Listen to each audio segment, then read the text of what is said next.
बहुत सुकृताची जोड म्हणून विठ्ठल यावे. कोणाला परमात्म्याबद्दल आवड निर्माण होते? बहुत सुकृताची. बहुत म्हणजे बेहिसाब. आणि ते बेहिसाब म्हणजे कशाने जमा होतं? नामस्मरणाने होतं आणि माझी जन्माची संपत्ती. आता जर आपण जर देवाच्या कार्याला लागलो आणि जर सुकृत होतं म्हणून, तर आता अजून सुकृत वाढलं जाईल. किती वाढलं जाईल? हरिमुखी म्हणा, हरिमुखी म्हणा. पुण्याची गणना तुमचा लॅपटॉप, मोबाईल, कॉम्प्युटर हा सुद्धा हिसाब करू शकत नाही किती पुण्य होतं नाही. आणि ते पुण्य जतन करायचं. ते पुण्य जतन कशासाठी करायचं? ईश्वर प्राप्तीसाठी. जगाचं चालनहार करता जो परमात्मा तो कोण आहे? तो माझ्या हृदयात पण आहे आणि सगळं चराचरामध्ये व्याप्त आहे.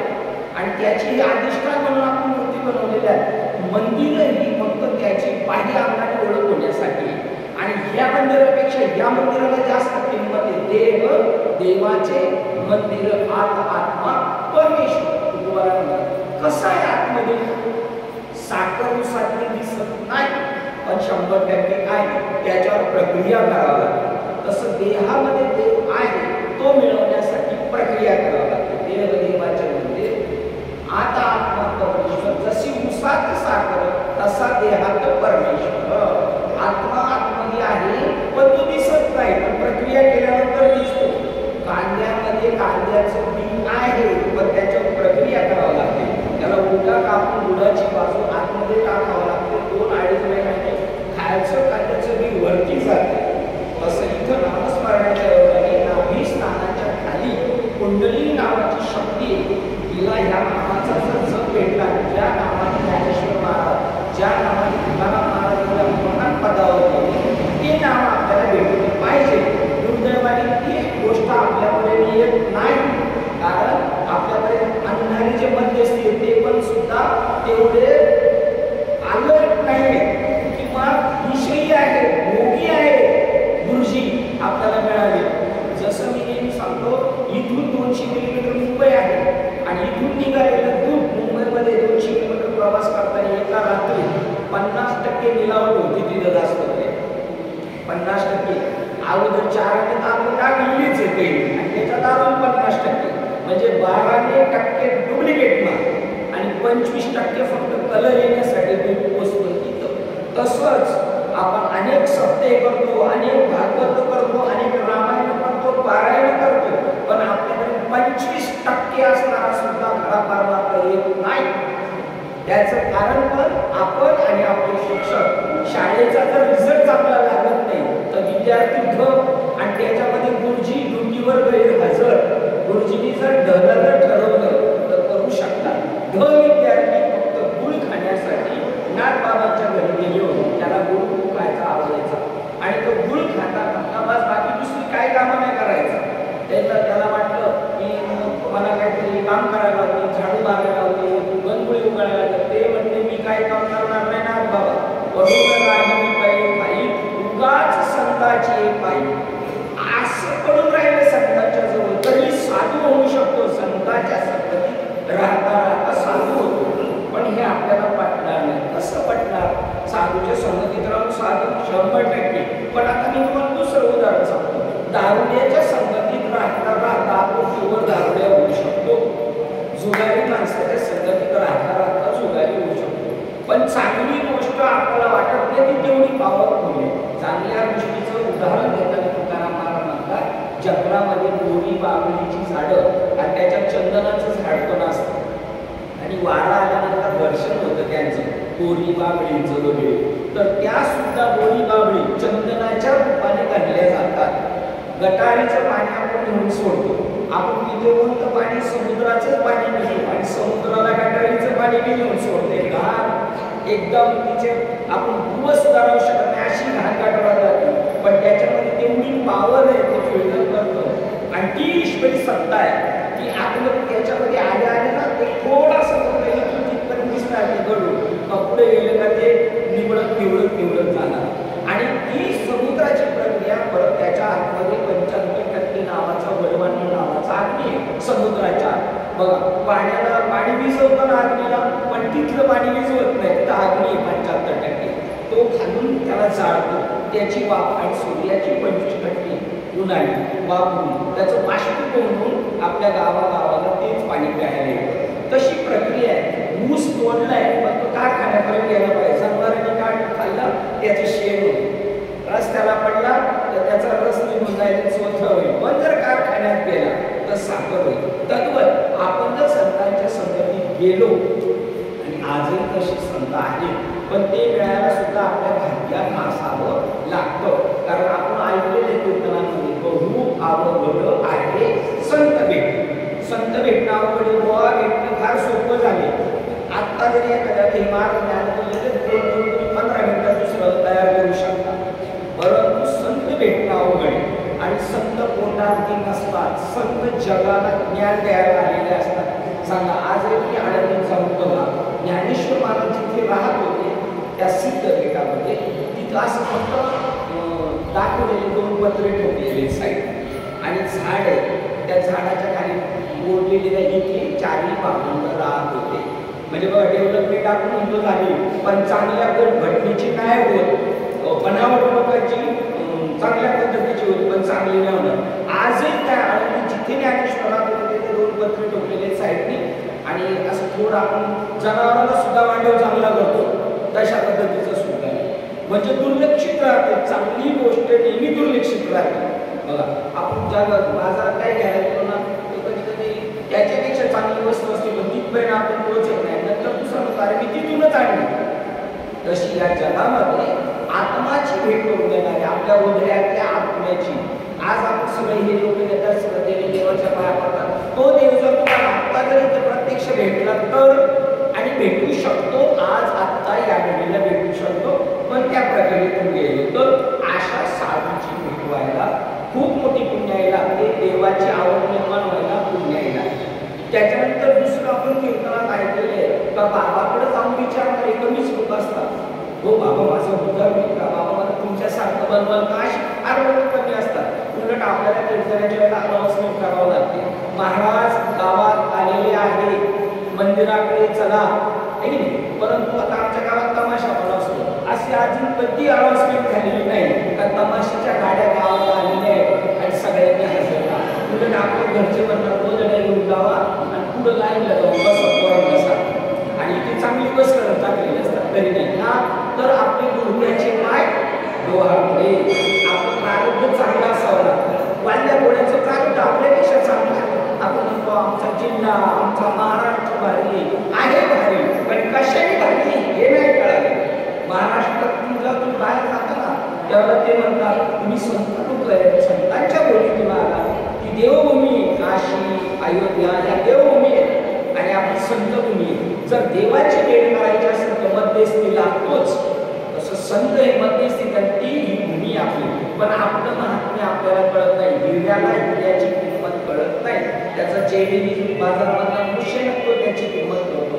तशी संत आपली किंमत करतात. आपण सगळ्यात श्रेष्ठ योनी म्हणजे मनुष्य योनीमध्ये आलेलो आहे. ते मिळणं अत्यंत अवघड. देवाची कृपा होते तेव्हा मनुष्य शरीर भेटतं. त्यातही भारतात भेटणं ही कैक जन्माची पुण्यती, किती पुण्यती. भरत खंडे नरदेह प्राप्ती येतो परमभाग्याची संपत्ती. दुर्दैवाने आपले लोक फास घेऊन करतील, दारू घेऊन करतील, नको ते वाईट गोष्टी करतील, पण चांगलीकडे प्रवृत्ती होत नाही. भारतातलं पुत्रा भाग्यवान आहे, भारतातला पुत्रा भाग्यवान आहे. मनुष्य किती भाग्यवान असेल. भरत खंडे नरदेह प्राप्ती येतो परमभाग्याची संपत्ती. जी संपत्ती खरी आपली, त्या संपत्तीकडे आपलं लक्ष नाही. त्यातही विवेकी परमार्थी, त्याचा वशवर्ती मी परमात्मा विवेकाने परमार्थ करतो. गाड्या सगळ्या चालवतात, पण काहींची सिस्टीम अशी गाडी चालवण्याची धक्का लागणार नाही, आपला व्यवस्थित माणूस जातो, प्रवास व्यवस्थित होतो, अशी ड्रायव्हिंग करणारी लोक कमी आहेत. तसं विवेकाने परमार्थ. विवेक म्हणजे काय, रस्त्याने चाललेले आपण, रस्त्याने चालू असताना तिकडची गाडी आणि इकडनं आपण कसं एक्झॅक्ट त्या दोन्हीच्या मध्ये. आता असं वाटतं का आपण वाचत नाही, हातरी फुटलेले दहा तरी, पण त्यावेळेला भगवंत आपल्याला असा निर्णय देतो. बरोबर आपण कसं बाजूला झालं कळालं, ती गाडी तिकडनं गेली, ही गाडी इकडनं गेली. त्यावेळेला जो अचानक निर्णय जो देतो तो विवेक असतो, तो परमात्मा देतो. विवेकाचं दुसरं कारण आता समजा हा पण काही सुटणार माझ्या डोक्यात पडणार, पण तेवढ्या माझे गुरुवरे समजा पुढे आले आणि म्हणून मी म्हटलं आदर भावाने बाबा उठून त्यांच्या पाया पडायला गेलो. तेवढ्या थापांखा माझ्या डोक्यात पडणार होता, तो त्याचं नाव विवेक. तो इनडायरेक्टली आपल्याला ते सुचवून देतो. मज हृदयी सद्गुरु जेणे तारिलो हा संसार म्हणून विशेष आज्ञा करून विवेक लावले. तो विवेक देव निर्माण करत असतो. वाईट माणसं वाढल्यामुळे का वाटलं मला माळा घालावा, का वाटलं त्या वाढल्यामुळे एवढे पापी आपण 100% नाही. तो किती पापी होता त्याचं जर वर्णन केलं तर मोरीवर एक खडे, एक ब्राह्मण मारला का मोर एवढा खडा टाकायचा, एक ब्राह्मण मारला का मोर एवढा खडा, अशी 7 रांजण भरली होती. आपण लहान होतो तेव्हाचे रांजण बघा, आता तसे रांजणच नाही. आणि 5000 वर्षापूर्वीचे रांजण केवढे असते, आवाडे असणारे. आणि एवढे भरले होते, एवढा पापी होता. आणि तिथून त्या जंगलातून कोणी जात नव्हतं, पण त्या जंगलातून ज्यावेळेला नारद मुनी गेले तर त्यांचं त्याने लगेच ऐकलं आणि ज्ञान घेतलं. त्यांच्याकडून ज्या ओळ्या घेतल्या ना ते ज्ञान घेतलं. सप्ते गावामध्ये भरपूर चालू आहेत. काही काही गावामध्ये एका गावात 2-2 सप्ते चालू आहेत. ते वेगळं मंडळ आहे, हे वेगळं मंडळ आहे. हे मंडळ त्यांच्या सप्त्याच्या वेळेला तिथे हिरवी भाग घेतो, पण हा सप्ताह चालू आला काय हे मंडळ इकडे येत नाही आणि हे मंडळ इकडे येत नाही. असे काही सप्ते केले तरी काही परिणाम होणार नाही. कारण तुम्हाला जे एकत्र यायचंय तर तुम्ही आम्ही खेळी मिळ किंवा एका करू साह्य आणि अवघे धरू सुपंथ, चांगला पंथ जोडण्यासाठी. पण एवढे जरी सप्ते झाले तर ज्याला देवाचं नाम म्हणतात, ज्याला देवाचं नाम म्हणतात ते हे काय वाद राहिलं माहिती नाही. गुरुवर्यांपैकी त्यांना जर विचारलं तर त्यांना हे ज्ञानेश्वरी सांगितलेलं नाम बाबा देतं का आम्हाला, नाही नाही दुसरं काही नाही आम्हाला माहितीच नाही. अशी कंडिशन येते. गूढ गम्य तसं तसं सेट मध्ये राहिलं. जसं दिल्लीच्या मंत्रालयामधून केंद्र सरकारने तळागाळातल्या लोकांसाठी एखादी स्कीम पास केलेली आणि ती तळागाळातल्या लोकांपर्यंत येतोपर्यंत मग जे चाटू चमचे तेच खाऊन टाकतात, खालपर्यंत येत नाही. तसं जे भगवत स्वरूपाचं नाम आहे किंवा आपण त्याला ज्ञान म्हणतो, कधी कधी आपण कीर्तनात ऐकलेले ते ज्ञान पहिला गरजे. बरोबर आहे ते ज्ञान तुला हवंय का, जरी मनी अति अनावे हवंय का तरी संताया बतावे सर्वे सृष्टी. आता संत कशाला म्हणतात, संत म्हणजे माणूस नाही, इथे माणसं झाली संत. पडा म्हणजे आमच्या पायामध्ये तुमचं कल्याण. संत हे ज्ञानाला पदवी, ड्रायव्हर ही पदवी गाडी चालवता येते त्याला, डॉक्टर ही पदवी आपल्या आरोग्यात काय शरीरात बिघाड झालाय आणि ते आपलं आरोग्य आपल्याला कसं व्यवस्थित भेटेल याची सगळी तजवीज करतो. त्या ज्ञानाला डॉक्टर पदवी. पांढरे कपडे घालून डॉक्टर होत नाही आणि काळा कपडा घातला कोट घातला म्हणजे पदवी होत नाही. ते ज्ञान ज्याच्याकडे त्या ज्ञानाला ती पदवी. तसं ज्याच्याकडे आत्म्याचं ज्ञान आहे, देवाची आपली भेट घालून घेण्याचं ज्याच्याकडे ज्ञान आहे त्या ज्ञानाला संत ही पदवी आहे. पण असं ज्ञान जर संतांकडे भेटलं तर आपलं जीवन सार्थकी होऊ शकतं. आता त्या भारत देशामध्ये आपल्याला मनुष्य जन्म भेटला त्यात असं वाटलं पाहिजे, सुटावं असं वाटलं पाहिजे. सुटावं असं कधी वाटलं माहिती का, ज्यावेळेला सगळे आपल्या हातपाय लाड्या बंद झाल्या का, खंड पडत जात्या का, मग देवाकडे जावं असं वाटतं. खरं म्हणजे तरुणा भाग्यवंत नटे हरी कीर्तना, तरुणपणात परमार्थ करायचा, शाळेत तरुणपणात जायचं, काम धंदे तरुणपणात करायचे, लग्न तरुणपणात करायचं आणि परमार्थ कधी करायचा, म्हातारा झाल्यावर. जमेल का त्याला त्याचे डोळे बरोबर नाही तर मग कशी ज्ञानेश्वरी वाचू शकतो. ध्यान लागणाऱ्याला पाठीचं कानात जशी भगवान शंकर बसलेले असतात, ज्ञानेश्वर बसलेले असतात, तुकाराम महाराज बसलेले, असं कधी पाहिलं का आपण गावात कोणी असं ध्यान लागणार एक करत नाही. पण आपण सुंदर ते ध्यान म्हणल्याशिवाय कीर्तन चालू होत नाही. सुंदर ते ध्यान, ध्यान कसं आहे सुंदर आहे ते केलं पाहिजे. मग गुरुजीकडून ते ज्ञान घेतल्यानंतर ध्यान केल्यानंतर आपली वृत्तीची बहिर्मुख झाली आहे की अंतर्मुख केल्यानंतर आतला परमात्मा जो आहे त्याची आपली प्रत्यक्ष भेट होते. असं जे ज्ञान आहे ते साधू संतांकडे ते मिळवण्यासाठी त्याला कधी ज्ञान म्हटलेले, त्याला कधी नाम म्हटलेले, त्याला कधी बोध म्हटलेले. अशी गोष्ट मिळवण्यासाठी आपल्याला झटायचं असतं. सज्जनांनी ही जे कष्टक्रियेला प्रवचन ठेवलेली 5.5 महिन्याला प्रवचन कीर्तन करतो आपण, वर्ष श्राद्धाला करतो, हे कशासाठी, हे गेलेल्या साहेबांसाठी नाही, पण त्यांच्या निमित्ताने आपण एकत्र आलेलो आहेत ना, तर आपल्याला योग्य दिशा मिळावी म्हणून. आणि असं एखाद्याचं भाग्य उदयाला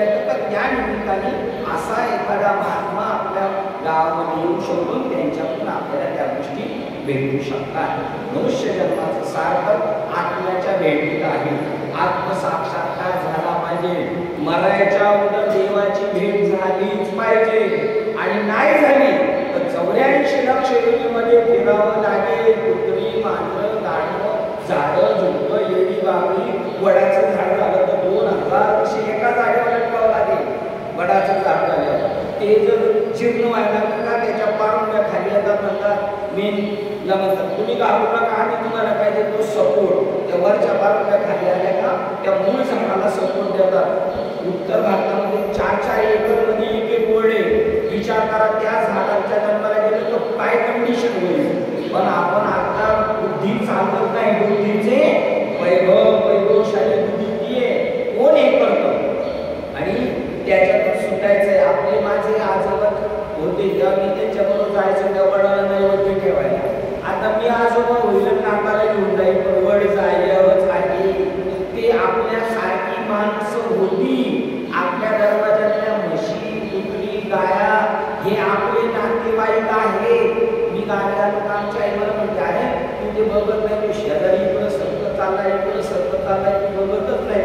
म्हणलं आई आता देवाचं नाम स्मरण कर। जाता जाता जर डोक्यात आहे शेजारी इकडे सरकून काय करायचं तर तू तिथं मेल्यावर एडी बाबड बांधावर होऊन राशी आणि ती मेन खूण आमची एडी बाबडीची इकडं तू आणि इकडं मी म्हणजे तिथे येतो। हे सगळे आपले पूर्वज आणि त्या पूर्वजांना सोडवण्याची जबाबदारी आपली आहे।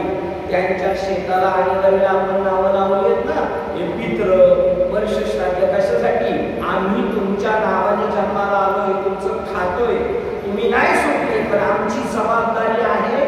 आम्ही तुम्हाला 84 लक्ष मध्ये कुठेतरी अटकलेले त्यांना सोडू शकतो। हा आपल्या वारकरी संप्रदायाचा main formula main foundation main ज्ञान आहे। आपण हरिपाठ म्हणतो ज्ञानदेव सांग झाला हरिपाठ आणि पूर्वजांना वैकुंठ मार्ग सोपा भेटेल का? वैकुंठ मार्ग सांगणारे आहेत का असे? वैकुंठाला पाठवतील का आपल्या आजोबा पंजोबा लटकून पडले 84 लक्ष मध्ये त्यांना इकडून तुम्ही सोडू शकता? असा एखादा गावामध्ये हरिभक्त पारायण तयार झाला तो त्याच्या नातेवाईकांना आत्ता हरिहरासकारांना सोडू शकतो। त्याच्या पुढची पिढी नातू पण त्यांना सुद्धा चांगला मार्ग सोपा करू शकतो। आणि 84 लक्ष मध्ये आजोबा पंजोबा भाषणात जाऊन त्यांचा आपण कार्यक्रम करून आपण 84 लक्ष मध्ये गुंतले त्यांना सोडू शकतो आपण। एवढी ताकद वारकरी संप्रदायाच्या ज्ञानामध्ये आहे पण दुर्दैवाने ते तसंच्या तसं आपल्यापर्यंत येत नाही। तुम्हाला एवढी ताकद नसते हो एक माणसाला जर ज्ञान झालं तर अख्ख्या गावाचा उद्धार करू शकतो तो। म्हणून कीर्तनकार बाबा ज्या गावचे त्या गावाचं नाव टाकलं जातं। बाबाबरोबर गावाची सुद्धा किंमत आहे।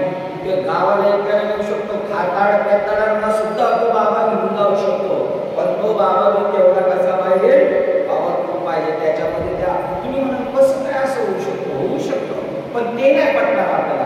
पण गावामध्ये जर एखाद्याला कोरोना झाला तर पूर्ण पॉझिटिव्ह असेल आणि गाववर ज्याला ज्याला भेटेल त्याला तो काय करणार? कोरोना पॉझिटिव्ह करून टाकणार। ते वाईट गोष्टीचा परिणाम माहिती आपल्याला पण चांगल्याचा पटत नाही। ते पटायला सुद्धा माझी जन्माची पुण्य संपत्ती असावी लागते आणि ती संपत्ती गोळा करायची असेल तर सात्विक आहार करावा लागतो। हो आता श्रावण महिना वगैरे तर श्रावण महिन्यात काय खायचं व्रत कैवल्य वगैरे श्रावण शनिवार वगैरे का गोकुळाष्टमी वाईट साईड खाल्लं का माणसाची वृत्ती तशी होते।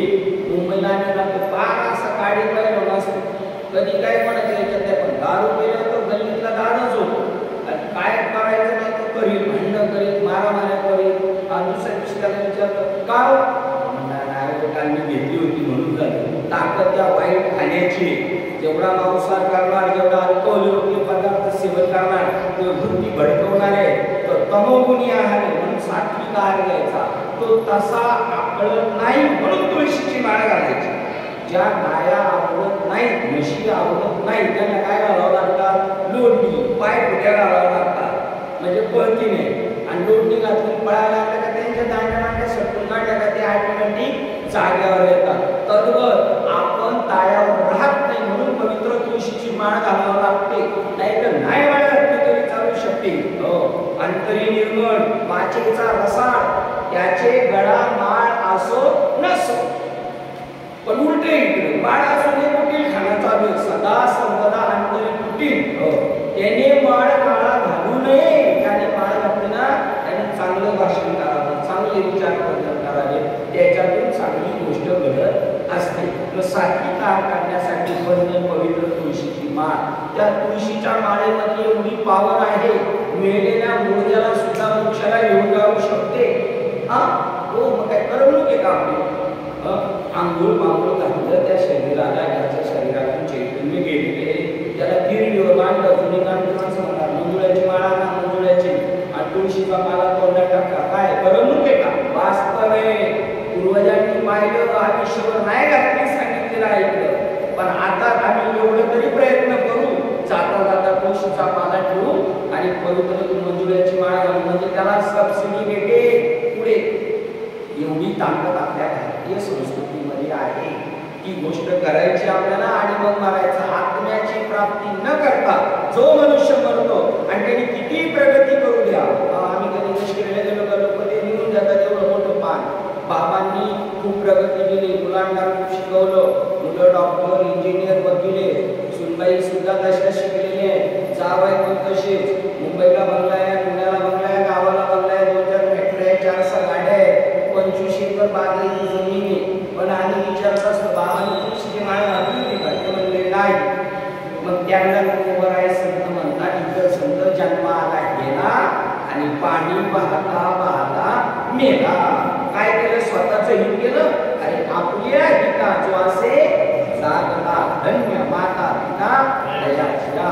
आपलं हित कशाच आहे? कधी आता बापा स्वहिताचा स्वार्थ अनर्थाचा अर्थ खरे स्वार्थी संत होते. आपण कसला स्वार्थ साधतो? आपण नास्कच साधत आलेलो आहे. जे शेवट आपल्या कामाला येत नाही नास्क साधत आलेलो आहे. संतांनी शाश्वत साध्य केलं. पायोजी म्हणे राम रतन धन पायो परमार्थ महाधन जोडी देवाचे चरण भावया जतन हे उपाय लावाचे. ते जोडण्यासाठी नाही तर मग आपल्याला भंती ते न करा होणे गाढव करा. मुलाची पाठ पाळण्यात दिसतात. मृत्यूनंतर तुकाराम महाराज म्हणतात, मी स्टॅम्प पेपरवर लिहून देतो, तुम्ही मृत्यूनंतर पुत्री मारलं गाढव दुःख 100% होणार. आपल्याकडं अंत्यविधी झाल्यानंतर पीठ झाकून ठेवतात. त्या पीठ झाकून याच्यासाठी कोणत्या योनीला हे थांबवायचे. गरीब श्रीमंत माणूस भिकारी झाला, वाईट झाला, तसं उच्च योनी मनुष्य योनी सगळ्यात उच्च योनी आहे. स्वर्गातले भिकारी म्हणतात आम्हाला खाली यायचे, स्वर्गीचे अमर इच्छितात देवा मृत्यूलोकी व्हावा. असं काय खाली खायच्या विचार वरती करून टाळी वाजवली, बोला साहेब काय पाहिजे, बोला साहेब काय पाहिजे. आणि मग वरचे का बरं खाली यायचं म्हणतात. खालच्याला विचारलं काय सुविधा आहे? खालचे म्हणजे हैराण झालो, वैतागलो, असं झालं कधी सुटल. म्हणजे खालचे म्हणतात वर जायचं, वरचे म्हणतात खाली यायचं. असं मृत्यू लोकांमध्ये नारायण नामे भू जीवन त्या ईश्वराच्या नामस्मरणाने मनुष्य शरीरात असताना या कुडीत असताना सुद्धा मोक्षाचा अनुभव मुक्त असते. आपण करू शकतो. आपल्याला कोणतेही बंधन नाही. असं जे नाम आहे ते नाम आपल्याला घेण्यासाठी 17व्या अध्यायातल्या 23 नंबरच्या श्लोकमध्ये संत सांगतात. ते नाम कसं आहे? गूढ आहे, गम्य आहे, हे काय बाबाला माहित नाही. हे सगळे सोंगाडे सुटलेले ते गुह्य नाम आहे आणि कोणाला माहित नाही. हरिवाट सांगतो ज्ञान गूढ गम्य ते ज्ञानदेवाला आदर आणि कोणी दिले? निवृत्तीने दिले माझे हाती. ते नाम एकाला माहित नाही असं ज्ञानेश्वर महाराज म्हणतात. ज्ञानदेव म्हणे नाम हे सुलभ पण सर्वत्र दुर्लभ आहे. विरळे लोक जाणतात. त्या विरळे लोकांनाच हे नाम माहिती आहे आणि त्या नामाचा आराखडा इथे 17व्या अध्याय 23 नंबरच्या श्लोकमध्ये दिलेला आहे. ते नाम कसं आहे? तरी अनादि परब्रह्म जे जगदादि विश्राम तयाचे एक नाम त्रिधा असे. ते नाम जे अनादि परब्रह्म वास्तविक ते परब्रह्म केव्हापासून आहे?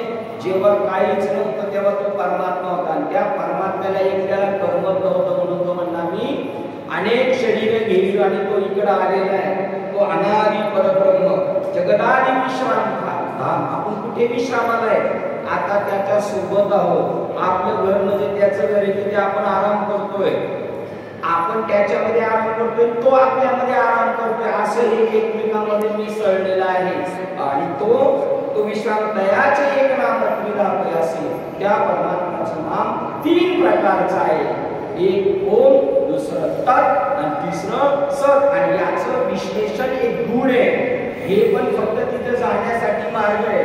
जसे तुमच्या फाट्यावर पाट केला, इकडे बेलापूरकडे, इकडे ब्राह्मणवाड्याकडे, तशा त्या पाट्या लावलेल्या आहेत. तिथून परत प्रवास करायचा आपल्याला 2 किलोमीटर बेलापूर, 5 किलोमीटर ब्राह्मणवाडा. तसे हे नाम सांगते या दिशेने जा, तिथे गेल्यावर तू पोषशील. एकीर अनामा जाती, देवाला नाव नाही, रूप नाही, गाव नाही, देवालाही नाव, देवालाही रूप आणि देवालाही नाव, गोष्टी काही. तो देव म्हणजे आत्मा, ज्ञानदेव म्हणे भजा आत्मदेवा. आणि अखंडित सेवा करा त्याची. आत्म्याची सेवा कशी करू शकतो? अखंडित त्याला ओळखण्याने त्याची सेवा होते. त्याची सेवा करणारं माध्यम श्वास. हा श्वास आपला सारखा आत जातो बाहेर येतो, आत जातो बाहेर येतो. त्यावेळेला श्वास घेताना आवाज येतो सो, सोडताना हम, सो हम, सो हम. असं 21,600 वेळा तो परमात्म्याजवळ आपल्याला घेऊन जातो, घेऊन येतो. त्याचं प्रतीक सप्ताहामध्ये तो विना ठेवलेला आहे तासाच्या पाळ्यांचा. पण आपण त्याला किंमत देतो, पण ह्या विनाला देत नाही. कुटकाच विना, त्याला 2 तारा घाली येर झाला पंढरीशी. हे दशद्वार म्हणजे पंढरी, त्याला देवाचं द्वार म्हणतात. इथं क्षणभर उभं राहिलं का तेने मुक्ती 4 साधलेल्या. इथं कसं उभं राहायचं तर ते युक्तीने तिथपर्यंत पोहोचतात. इथं त्या देवाला नाम नाही, जात नाही, परंतु अविद्या वर्गाची राहती माझी ओळख हवयाशी होऊन गेली. अज्ञानी लोकांनी देवाला ओळखण्यासाठी देवाचं नाव ठेवलं. कसं? टाटा कंपनीच्या गाड्या कंपनीतून बाहेर आल्या, पण ही टाटा कंपनीची गाडी आहे बरोबर आहे, पण कोणी ऍक्सिडेंट केला, कोणी सिग्नल तोडला, तर हे ओळखण्यासाठी आरटीओ पासिंग नंबर देत असतो. गाडीचा जो नंबर आहे तो आरटीओने ओळखण्यासाठी नंबर दिलेला आहे. नाहीतर गाडी टाटा कंपनीची आहे एवढं चालली असते, पण हे घोटाळे व्हायला नको म्हणून व्यवहारासाठी तो नंबर दिलेला आहे. तसं अज्ञानी लोकांनी देवाला ओळखावं म्हणून आपल्याला नाव दिलेले आहे. एरवी आपल्याला नाव नाही, रूप नाही, गाव नाही, असे आपण पण आहोत, पण आपल्याला ते नाव देवाला पण त्याच्यासाठी दिले. देवाला नाव नव्हतं पण दिलं का? जसं बाळ जन्माला आलं तेव्हा त्याला नाव नव्हतं, पण बारशाच्या दिवशी त्याचं नाव ठेवलं. तद्वत उपजल्या बाळकासी नाम नाही ते पासी, ठेवलेली नावे सेवले कुठे. त्या बाळाला नाव नव्हतं, पण त्याला सारखं नाव ठेवलं. त्या नावाने हाक मारली का त्याला कळतं का हे माझं नाव आहे. जसं आपण बैल विकत आणली तर आपण आपल्या मर्जीने ती बैलांची नावं ठेवतो. पहिली ज्या शेतकऱ्याकडे होती त्या बैलाचे नाव वेगळं होतं, पण इकडं आल्यावर आपण बदललं. त्याला लवकर कळत नाही माझं नाव बदललं, पण 2-4 वेळा चापाने फटकवलं आणि मग कळतं का माझं नाव चेंज झालेलं आहे. त्याने जसं नाव ठेवलं त्या मालकाच्या आवडीने बैलाचं नाव आहे का बैलाच्या इच्छेने आवडीचं नाव आहे ते? मालकाच्या इच्छेने बैलाचं नाव आहे. आपलं नाव कोणाच्या इच्छेने? मावशीच्या, मामाच्या, नाहीतर चुलत्याच्या, आईच्या, वडिलांच्या, आपल्या इच्छेने नाही. आपलं मूळ नाव आहे ब्रह्म. आपलं मूळ नाव आहे ब्रह्म. जेव्हा बाळ जन्माला आलं, पाळण्यात घातलं, नाव नव्हतं म्हणायचे. राम घ्या, कृष्ण घ्या, दत्त घ्या, गोविंद घ्या, गोपाळ घ्या. हा माणूस नाही, हा देव आहे. पण व्यवहार चालण्यासाठी जसं आरटीओने गाडीला नंबर दिले तसे हे आपल्याला नावं दिलेली. कारण आपण आयुष्यभर दुसऱ्याने ठेवलेल्या नावाला आपलं नाव समजतो. आपलं ओरिजिनल नाव देव आहे. जसं आपलं नाव ठेवल्यानंतर आपण त्याला समजतो, त्या नावाने व्यवहार करतो. तसं देवाला नाव नाही, गाव नाही, पण आपण आढळली लोक या संसारात फसलेलो आहे. मग देवा धावरे मला सोडवरे, मग कोणत्या नावाने देवाचा हात मारायचं? ते नाव साधू संतांनी ते नाव इथे ठेवले. जसं बालकाचं ठेवतात तसं. का नाव ठेवलं? कष्ट दे संसार शिवे जे देवो येती गाहणे, तया को दे जे नावे तो हा संकेतू. संसार तापाने तापलेले आहोत आपण, आणि त्या संसार तापातून सुटण्यासाठी देवाने आपल्याला हे नाम दिलेले आहे का कोणत्या नावाने देवाला हाक मारायची ते नाम आपल्याला कष्टेने संसार सिनी आपण शिंगलेलो या संसारात कोणी सुखी नाही प्रत्येक जण जरी म्हणलं एकमेकाला कसं आहे खुशाल आहे बरं नाही सगळ्यांना काही ना काही तकलीफ आहे का तर हे मृत्यूलोक याचं नाव आहे हे त्रासदायक आहे म्हणून मृत्यूलोकी सुखाची कहाणी ही ऐकली कोणी श्रवणी कैशी सुख निद्रान तुरणी इंगळाच्या ज्ञानेश्वर महाराज म्हणतात या मृत्यूलोकात सुख नावाची गोष्ट नाही सुख आहे हे दिसतं पण ते दुःखाचे कपडे घालून सुख आलेले आहे त्याला आपण जवळ करतो जसं एखाद्या इंगळाच्या याच्यावर झोपल्यानंतर चटके बसणारच आहे तसं हे आपल्या संसारात टाकलेलो आहोत आणि त्याच्यातून तेव्हा देवाकडे कारण सांगण्यात जातो तर कोणत्या नावाने देवाला हाक देव देतो ते नाव आता 2-3 ओळी झाल्यानंतर सांगणार आहे आणि त्या नावाने जर देवाला हाक मारली तरच तो देतो अन्यथा देऊ शकत नाही का देवाचं नाव ठेवलं त्याचं कारण देवाचं आपलं बरेच दिवस भाषण नाही बरेच दिवस म्हणजे आता मी 55 वर्षाचा म्हणून माझं 55 वर्ष नाही 84 लक्षणी बोलत असताना आपण अनेक जन्म सोचले पण देवाची आपली बोलणं झालं नाही देवाची आपली भेट झाली नाही पण या नावाने देवाचं प्रत्यक्ष बोलणं होऊ शकतं 100% ते म्हणतात ब्रह्माचा आबोला फिटावा देव बोलतो का आपल्याशी नाही पण हे जर आता सांगणार हे नाम घेतलं तर देवाशी आपलं बोलणं होतं मोबाईल नंबर भेटला तर बोलणं होतं मोबाईल नंबर असला तर काय भेटू शकतो बोलू शकतो तत्व ब्रह्माचा आबोला फिटावा अद्वैत तत्वे तो भेटावा देव आणि आपण एक होऊन भेटू शकतो देवाला आपण 2 होऊन कधीच भेटू शकत नाही देव आणि मी वेगळं आहे समजलं त्याचं नाव द्वैत आणि त्या द्वैताची झाडणी करण्यासाठी गुरुकडे ज्ञान घ्यायचं असतं द्वैताची झाडणी गुरुदिन ज्ञान अया कसे कीर्तन घडेल नाही त्याने किती नामस्मरण केलं किती कीर्तन ऐकली नाही केली तरी जरी द्वैत नाही गेलं तर त्याला त्या कीर्तनाचं पुण्य भेटणार नाही देवाकडे जायची वाट अद्वैत वाट आहे ती वाट आपल्याला माहित नाही म्हणून उपजोनी करंटा नेने अद्वैत वाटा हा भक्ती क्षेत्रात जन्माला आलाय करंट्या कपाळाचा याला अद्वैत वाट माहित नाही ही वाट ब्राह्मणवाड्याला जाते ही वाट इकडे आळेपाडा रोडला जाते तशी देवाकडे कोणती वाट जाते अद्वैत वाट देवाकडे जाते अद्वैत म्हणजे काय देव आणि मी एक आहे द्वैत म्हणजे काय देव आणि मी वेगळा आहे ती द्वैताची झाडणी द्वैत कचरा आहे तो काढून उकोड्यावर नेऊन टाकायचा मग त्याला ते भेटतं वजोनी करंटा नेणे अद्वैत वाटा मग राम कृष्ण पैठा ऐसा नाही होय प्रश्न आहे हरिपाठ म्हणजे प्रश्नपत्रिका विद्यार्थ्याला दिलेली आहे त्यांनी उत्तरपत्रिका सोडवायची पण आडाणी नुसता प्रश्नच लिहून परत पाठवते उत्तरपत्रिका लिहितच नाही ते म्हणले कैसे हृदय प्रसन्न त्वरित कसं काय देव प्रसन्न होईल तो म्हणला मी 4 काम करतो मी पारायण करतो मी सायकोलॉजी करतो उगार आहे निवांत शिरशिवाया उगार धावपळ करू नको शांत अंतर्मुख हो आतमध्ये आत्माया विद्या देईल अशा प्रकाराने त्या ब्रह्माचा आबोला मिटावा देवाचं आपलं बोलणं होऊ शकतं अद्वैत तत्वे तो भेटावा देवाला आपण एक होऊन भेटतो ऐसा मंत्र देखना कवना वेदी बाबा असा देखना मंत्र वेदाने निर्माण केलेला आहे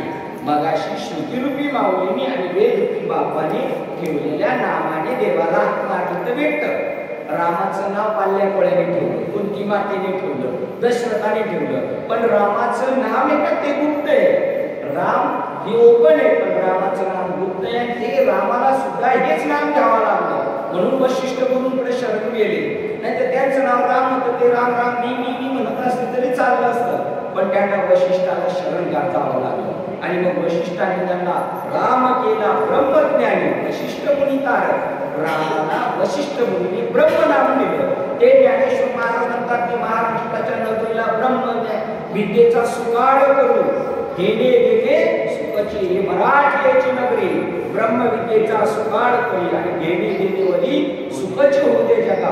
ज्ञानेश्वर महाराज म्हणतात, मला शंकर पार्वतीच्या माध्यमातून, मच्छिंद्राकडून, गोरक्षाकडून, गैरीनाथाकडून, निवृत्तीदादाला मला ते ब्रह्मनाम भेटले. मी अख्ख्या जगाला वाटू इच्छितो, पण दुर्दैवाने त्यांचं आयुष्य आणि त्यांची मर्यादा आणि तुमचं आपलं प्रारब्ध आडवं आल्यामुळे आपल्यापर्यंत तो नाममंत्र येऊ शकत नाही. पण जर आपण ठरवलं, प्रयत्न केला, तर केल्याने होत आहे आधी केलेच पाहिजे. प्रयत्न केलं तर सगळ्या गोष्टी आधी घडू शकतात. मग लागलेली येते जेणे ब्रह्म कळविले कौतुके, मागा असता पुढे ठाके. ते नाम भेटल्यानंतर आपल्याला कळतं, अरे ब्रह्म तर माझ्या पाठीमागे, देव उभा मागे पुढे. आलिया निवारायला संकट पडल्यानंतर असा देव माग आहे, म्हणजे वृत्तीच्या माग आहे. मी संपत आणले, याच्या खाली वृत्ती आहे. अहम ब्रह्मास्मी, अहम ब्रह्मास्मी, मी ते ब्रह्म आहे, मी ते ब्रह्म आहे. त्याच्यावर आपली नावं ठेवली ना, त्याने ते गाडून टाकलेले आतमध्ये, पाण्याला शेवड्याने झाकून टाकलेले. ज्ञानेश्वर महाराज म्हणतात, ती वृत्ती काढ आतमधली, निज वृत्ती काढी, सर्व माया भुली.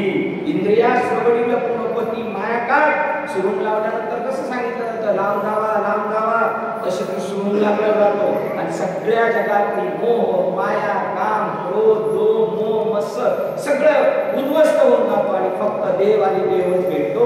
तो आपुला तो एक देव करून घ्यावा. तो नाही केला तर देणे विना जीवा आणि आपण त्याच्या मागे लागलो ना, की येर माईक दुःखाची किंवा अनेक नका पडू गबाळाच्या घरी. गबाळ गोळा करायचं काम चाललंय आपल्याला शाश्वत जोडायचंय. मग त्या ब्रह्माच्या नावाने जर हाक मारली तर ते ब्रह्मतत्व आपल्या वृत्तीच्या मागे लपलेले, पण ते पुढे प्रगट होऊ शकतं. ते कोणाला माहिती आहे? ते म्हणतात परिनिगमाचळ शिखरी उपनिषदात नगरी, हात ब्रह्माचा एका हरितयास कळे. आता हे नाम सांगतो म्हटले ज्ञानेश्वर महाराज, पण कळेल कोणला? आता इथे ज्ञानेश्वरी ते नाम सांगणारे गुप्त. ते नाम म्हणजे सर्व मंत्राचा राजा, सगळ्यात किंग नाम जे ते ज्ञानेश्वराला भेटलं. म्हणून संन्यासाची कारती हे दूषण त्यांच्या मागे लागलेलं निघून गेलं आणि लोकांनी माऊली माऊली म्हणून डोक्यावर घेतलं त्यांना. तुकाराम महाराज कुंभ्याचं पोरगं होतं, परंतु ते तुका झाला कळस. अशाच्या योगाने बाबाजी चैतन्याने त्यांना ते नाम दिलं. ते आपल्या गुरुवर्यांनी आपल्याला ते नाम दिलं पाहिजे. जर त्या गुरुवर्यांना ते नाम नसेल तर सोडले पाहिजे गुरुवर्य आणि दुसरे शोधले पाहिजे. या डॉक्टर कडून येत नसेल तर दुसरा डॉक्टर बघितला पाहिजे, नाहीतर आपलं आयुष्य धोक्यात आल्याशिवाय राहणार नाही. मग ते म्हणतात, जो निगमाचळ शिकवी नाम सांगणारे ज्ञानेश्वर महाराज म्हणतात. आता पण कोणाला समजेल? निगमाचळ शिकवी म्हणजे वेदाचं ज्याला तात्पर्य कळालेलं आहे. वेदाचं निगम म्हणजे वेद, त्याचं ज्याला तात्पर्य कळालेलं आहे. तुकाराम महाराज म्हणतात, वेद अनंत बोलिला, अर्थ इतुकाची साधिला, उपवासी शरण झाले आणि निज निष्ठेने नाम घ्यावे. काही नाम घेतलंय पण निष्ठा नाही, निज निष्ठा नाहीये, त्याच्यामुळे त्याला पण त्याला फायदा होत नाही. ही पथ्य सांभाळले पाहिजे. डॉक्टर गेलं, औषध घेतलं, इंजेक्शन घेतलं, सगळं घेतलं आणि पथ्य नाही सांभाळलं तर गुण येत नाही. तसं पथ्य नाम विठोबाचे आणि वाचे न सेवी काही. बोलायचं असेल तर बोलावा विठ्ठल, पाहायचं असेल तर पहावा विठ्ठल आणि करायचं असेल तर करावा विठ्ठल. आणि जीव लावून भावे मनाने एकदम प्रेमाने करायचंय, जीवावर आल्यासारखं करायचं नाही, नाहीतर ते फळाला येत नाही. ज्याने वेदाचं तात्पर्य जाणले. उपनिषदार्थ नगरी. उपनिषद काय आहे? गीता हा उपनिषदाचा शाळा आहे. 200-250 उपनिषद आहे, त्याच्यातले 15 एक प्रमुख आहे.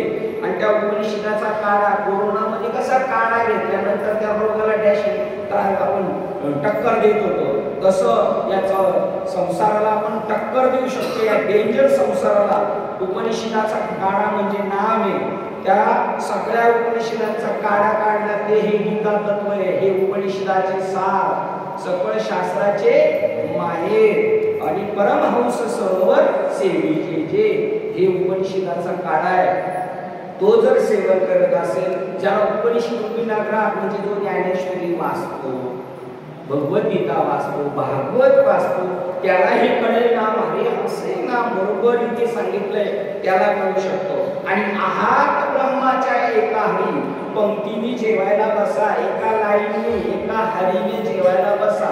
तसं जो देवाच्या पंक्तीला, संतांच्या पंक्तीला बसलाय त्यालाच हे नाम कळेल. ते म्हणतात पहिली गमाच्या शिकरी उपनिषदार्थ नववी, आहात ब्रह्माच्या एकाही तयासीच हे नाम कळेल. ते नाम आता सांगणार आहे. त्याच्या पुढे अजून एक वाक्य सांगतात, हे असो प्रजापती शक्ती ही सृष्टी गरिबी ते जया आवृत्ती नामाची. जो ब्रह्मदेव जन्माला आला, पहिलं देव एकटे होते, देवाला वाटलं हे जग निर्माण करायचं, मग ते डिपार्टमेंट दिलं ब्रह्मदेवाला आणि ब्रह्मदेवाला जन्माला घातलं. हे जगात एकटाच ब्रह्मदेव घाबरला, गोंधळला, वेडा झाला, मी कोण, मला कशाला पाठवलं, हे काय, काही कळेनाच त्याला. तो वेडा पिसा झाला, त्याला काही कळेना. मग त्या कमळातून, देवाच्या नाभी कमळातून जन्म झाला होता. देव झोपले होते, शेषावर झोपले होते समुद्रामध्ये, क्षीरसागरामध्ये. तिथे त्या नाभी कमळातून ब्रह्मदेवाचा जन्म झाला, पण त्याला कळालंच नाही मला कशाला पाठवलं. त्याला पाठवलं होतं जग निर्माण करायला, पण तो स्वतःला ओळखत नव्हता, देवाला ओळखत नव्हता. मला कशाला पाठवलं हे माहित नाही. आपलं तसंच आहे, आपण आपल्याला ओळखत नाही. भांडायला बोलतो मी कोणी, ओळखलं का मला, ओळखलं का, अरे तू तुलाच नाही अजून ओळखलं. पठ्ठ्या तू देव आहेस, तू परमात्मा आहेस, तू माणूस नाही. लग्नाच्या दिवशी नवरदेव झाला ना, तर मिरवणूक चालली ट्रॅक्टर मधून, मंदिर आलं की बूट काढून देवाच्या पाया पडून गेलेला होता, कारण तू त्या दिवशी माणूस नव्हता, देव होता. आणि महाराष्ट्रात नामांकित कीर्तनकार फेटा बांधून आले, बूट घालून तर आले इकडं, तर आपण बाबा डोकं घेरले का तुमचं, चप्पल बाहेर काढा. हा सात्विक माणूस आहे, याला चप्पल घालून आत नाही. आणि तो खाताड पिताड नवरदेव तो जातोय, कारण त्या दिवशी त्याला सांगितलं भारतीय संस्कृतीने तू माणूस नाही, तू नवरदेव आहे, ती बाई जी आणली ती नवरी आहे ना, ती लक्ष्मी आहे. हे सगळं कर्मकांड आपल्याला तत्वज्ञान सांगत असतं, पण आपण करायचं म्हणून करतो बस. खावं प्यावं द्यावं, गेलं म्हणजे गेलं, कोणी पुढं पाहिले सगळं, नंतर कळतं, सगळ्या गोष्टी कळतात. ते म्हणतात ब्रह्मदेवाला जग निर्माण करता येत नव्हतं, मग तो त्या पाकळीतून पाय घाला कमळाच्या आणि बघतो इकडे इकडे, आणि बघता बघता खाली बी पडला त्या क्षीरसागरामध्ये. तिथं जवळजवळ बरंच काही शोधलं, काहीच भेटलं नाही. परत वर येऊन गपचूप बसला. मग देवाने आकाशवाणी केली, तप कर तप कर तप कर. मग तप झाल्यानंतर 1000 वर्ष त्यांनी तप केले, 10,000 वर्ष त्यांनी तप केलं. आणि मग ब्रह्मदेव हंसाचा रूप घेऊन आला.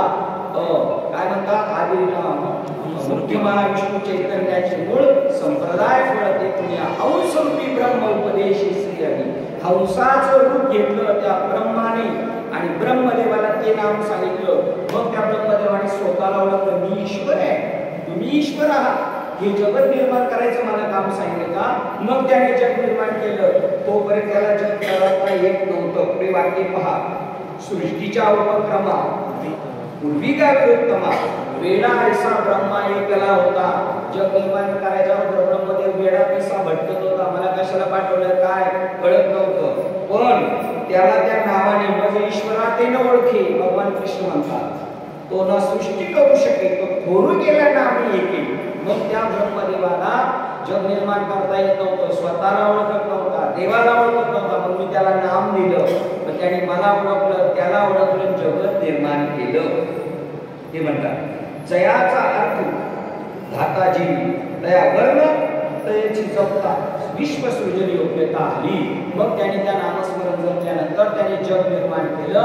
आणि मग सात्विक राजसी तामसी परत वैश्य ब्राह्मण शूद्र आणि क्षत्रिय अशी योनी लोक तयार केली. त्यांना हे जग इनाम दिलं, कामधंदा करा, नामस्मरण करा, खेळा बागणा आणि पुन्हा रिटर्न माझ्याकडे या, असं त्यांना नाम दिलं. त्या नामाची कंडिशन सांगतात. ते नाम कसं आहे ते म्हणतात मी तुम्हाला आता सांगतो. ऐसे नाम मंत्र जेणे धातया ढीच करणे दयाचे स्वरूप ऐक म्हणे श्रीकांतू. आता भगवान श्रीकृष्ण ते नाम सांगतात, जे गुणगम्य ते नामाचं सांगतात. ते म्हणतात ऐक तरी सर्व मंत्राचा राजा तो प्रणव आदीवर तुझा तुझा तत्कारू आणि तुझा सत्कारू. आता ते नाम या गोळीमध्ये सांगितले. ओळ क्रमांक 341 343 17व्या अध्यायात 342 नंबरची ओळ त्यांनी माळा घातलेली. त्यांनी ज्या बाबांकडून माळा घातली त्यांना विचारायचे, बाबा या नामाचा अर्थ काय, या ओळीचा अर्थ काय? सगळ्या मंत्राचा राजा कोणता आहे? तो भगवान शंकर जपतात. तो भगवान शंकर ते नाम जपत असताना पार्वती मातेला देत नव्हते. तिने मस्का पॉलिश केली, सांगा ना मला, सांगा ना मला म्हणून दिली. आपण कीर्तनात ऐकलं श्री हट्ट, बाल हट्ट आणि राज हट्ट. त्या पार्वतीने हट्ट केला, मला सांगा ना नाम, मला सांगा. त्यावेळेला तिला यमुना नदीच्या किनारी नेलं आणि इकडे पाहिलं कोण नाही. तिला तो नाम मंत्र सांगितला. त्याच वेळेला माशाच्या पोटात असणाऱ्या मच्छिंद्रनाथाने ते नाम ऐकल्यानंतर बोलतो, ब माझ्या जीवनाचं सार्थक झालं. मी तर स्वतःला खूप लहान समजत होतो, पण मी आकाशा एवढा आहे. असा नाममंत्र जो आहे तो निवृत्तीदादाच्या कृपेने ज्ञानेश्वरांना भेटला. तो आपल्याला नाममंत्र भेटला पाहिजे. तो सर्व मंत्राचा राजा, प्रणव आदी वर्ग तुझा, दुधाचा तत्कारू आणि तिचा दुधा तत्कारून तिचा सत्कारू. पहिलं त्या नामातलं अक्षर ओम आहे, दुसरं ओम सारखं दुसरं अक्षर त्याच्यावर ठेवा आणि तिसरा सत्कारवाचक शब्द आहे. असं गूढगम्य ज्ञानबाची मेघ वर्म मेघ याच्यात सांगितले. जसं आपल्या शाळेत सांगितलं, एक संख्या मनात ठेवा, त्याच्यात 20 मिळवा, त्याचं उत्तर आहे 30. तर ती एक संख्या किती आहे? 10.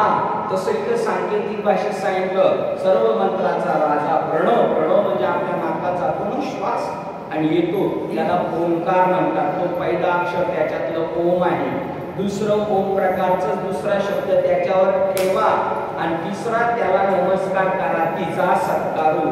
सर्व मंत्राचा राजा प्रणव आदिवर पहिला ओम, दुधा तत्कारू दुसरा शब्द ओम सारखा त्याच्याबरोबर ठेवा आणि तिचा सत्कारू. त्या परब्रह्माला माझा नमस्कार आहे, असं हे नाम आहे.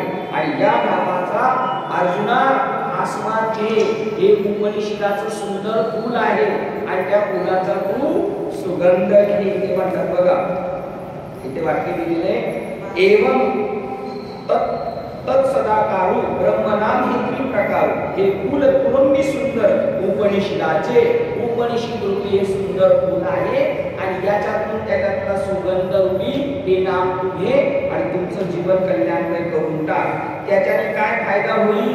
मोक्ष मिळवण्यासाठी लोक काशीला जातात. तो मोक्ष आपल्या घरचा नोकर साकर होईल. तुकाराम म्हणतात, मोक्ष आम्हा घरी कामारीती दासी आणि होय सांगून तैसे कामनेची मुक्ती मिळवण्यासाठी लोक काशीला जातात. ती मुक्ती आपली पत्नी होऊ शकते. कामनी मुक्ती वरिणीली नोरी आणि आता दिवस चाली खेळी खेळी. असं जे नाम आहे, येण्याची काय एकू जै कर्म चाले सात्विक. जर हे नाम घेतलं आणि आपण सात्विक कर्म करत गेलो तर कैवल्यात ते काही घरचे घरी. कैवल्य म्हणजे मोक्ष.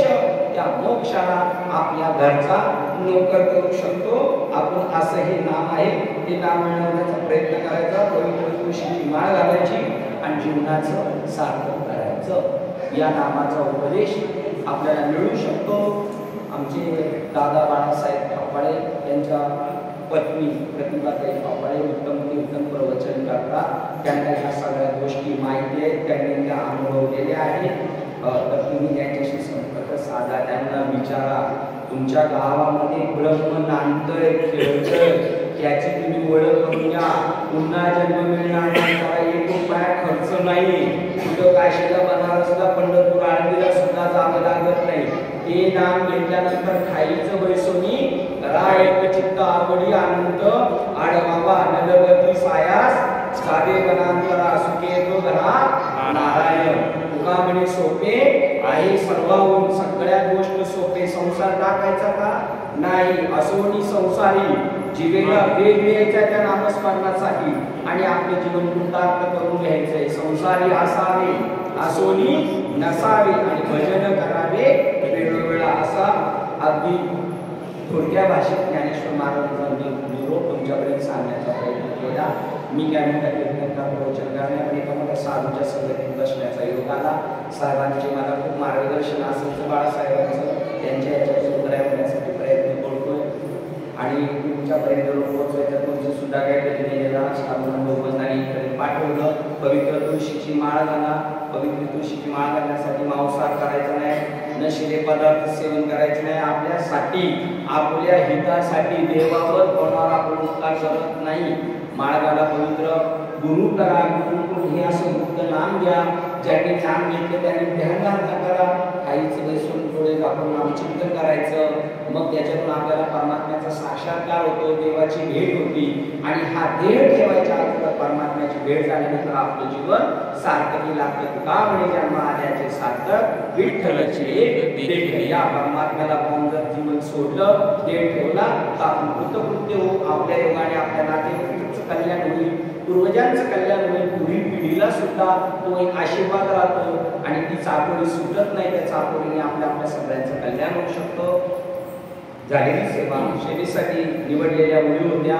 अध्याय क्रमांक 17 ज्ञानेश्वरी, श्लोक क्रमांक 23, त्याच्या खालच्या 328 ते 344 पर्यंतच्या ओळी तुम्हा सज्जनांच्या सेवेसाठी निवडलेल्या होत्या।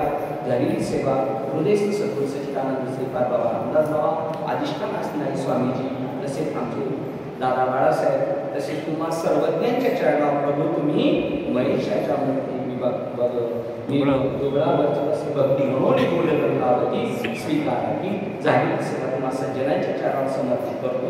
सगळे योग्य आहे तेवढं जीवनाची वाटचाल करा, कायमचं अट्टास आमच्या गावच्या ह्या गोष्टी कळाव्यात असं त्यांना वाटतं। आणि कोणाला पण राशन आलं ना तर पहिलं आपण घेतो, मग बाकीच्या आवडलं देऊ असतो, आले बरं का आले बरं का, तसं आपल्याला असं वाटतं।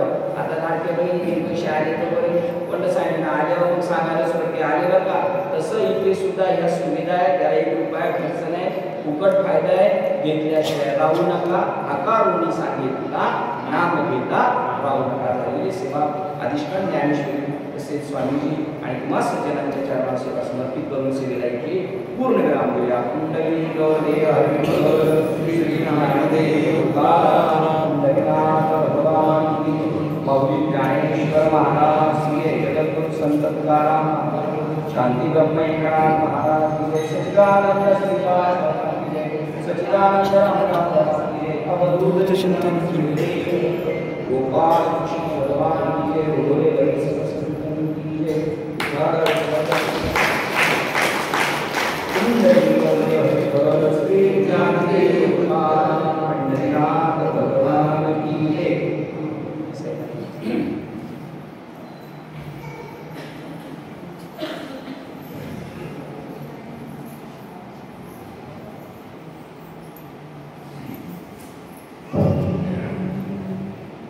आज या ठिकाणी बेलापूर गावचे ज्येष्ठ सामाजिक कार्यकर्ते आदरणीय बाळासाहेब सचिन बाळासाहेब आपाळे, त्याचप्रमाणे सभापती सुप्रिया तुषार पडवळ यांचे पिता श्री कैलासवासी बाळासाहेब आपाळे